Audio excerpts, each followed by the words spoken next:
Bonjour, ici Stéphanie Ahern. Aujourd'hui, on rencontre Guillaume Tremblay. On prend la route avec lui pour tester une voiture électrique sur une longue distance.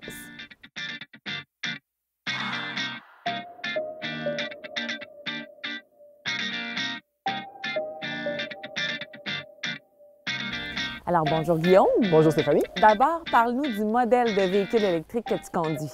C'est une Kona Ultimate 2019. C'est un modèle qui est annoncé environ à 410 km d'autonomie dans les meilleurs moments. On a moins 15 au thermomètre aujourd'hui. Oui. On le sent, hein, c'est pas chaud. Oui.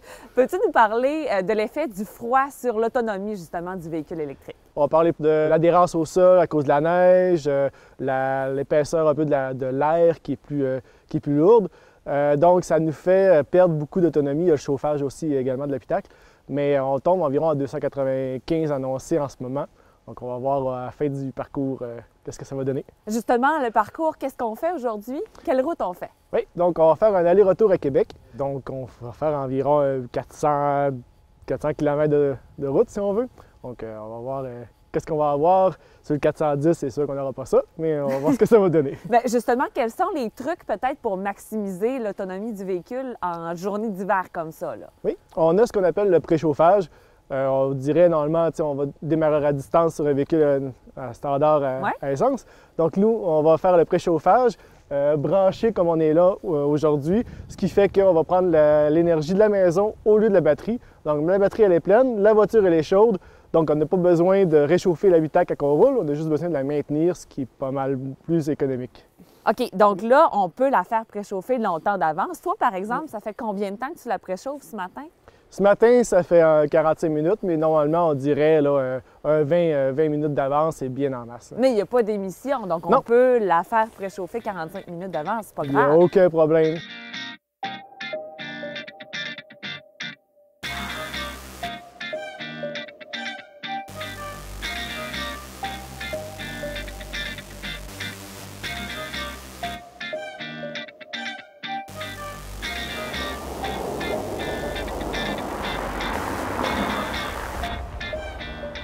Alors Guillaume, on est rendu à l'étape. Oui. Les statistiques de ton véhicule affichent quoi en ce moment? Oui, il affiche que on a fait 120 km en ce moment, donc de Jonquière à l'étape.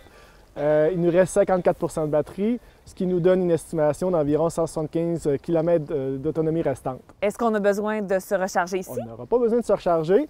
On a une consommation de 24 kWh pour le début. On est en montée, donc dans une pente. La deuxième partie du parc des Laurentides est en descendante. C'est une voiture électrique, on se recharge en descendant parce qu'on va comme appliquer un frein qui va remettre de l'énergie dans la batterie, ce qui va nous faire baisser notre taux de consommation. Donc 175, on va sûrement pouvoir en faire plus que ça. On se rechargera rendu à Québec. Ici, à l'étape dans le parc des Laurentides, c'est une super station. Il y a plusieurs bornes. C'est facile de se recharger. Oui, Stéphanie. Ici, on a 6 bornes rapides du circuit électrique. On en a 2 à 100 kW et on en a 4 à 50 kW. Donc, on n'a vraiment pas d'attente, c'est sûr. Avec les deux de 100 kW, en plus, qui rechargent plus rapide pour les voitures qui peuvent avoir ce genre de rapidité-là. Bon, bien, génial. Donc, on s'en va du côté de Québec? Oui, on s'en va se recharger à Québec. Parfait.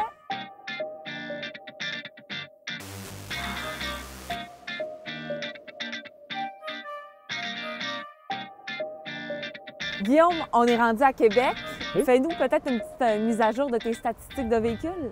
Oui, donc je suis rendu à 25 de batterie restante, ce qui me donne 74 km d'autonomie restante pour un total qu'on a fait de 105 km. Donc, on est correct, on s'est rendu à Québec, mais là, il faut recharger. Il faut recharger, en effet. Est-ce que c'est compliqué de trouver des bornes? Non, puis maintenant, il y en a vraiment partout. Circuit électrique a posé beaucoup de bornes cette année, donc vraiment pas de problème. Donc, Guillaume, combien penses-tu que ça va prendre de temps à recharger en ce moment?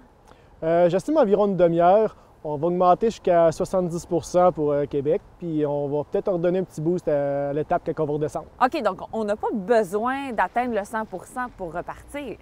Non, la vitesse diminue de recharge après un certain pourcentage, donc on est mieux de ne pas monter jusqu'à 100 ça va être trop long pour rien. On réduit, puis on se redonne un petit boost plus tard au besoin.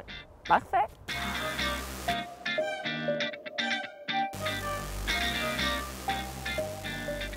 Guillaume, on est de retour chez toi à Jonquière. En tout et partout aujourd'hui, combien ça t'a coûté faire l'aller-retour Jonquière-Québec? Ça nous a coûté 13 taxes comprises. Et puis on s'entend que c'est dans les pires conditions. Là. On le voit, c'est pas Oh, chaud, on le sent, c'est pas chaud, c'est Oui. l'hiver. Le Donc vin- l'autonomie est vraiment touchée pour aujourd'hui. Oui. Évidemment, quand il fait plus chaud, on est capable de faire plus de kilométrage. Oui, on aurait pu presque faire au moins l'aller-retour. Là. Comme on dit, normalement, on a au-dessus de 400 km d'autonomie avec ce véhicule. Donc là, on a fait 450.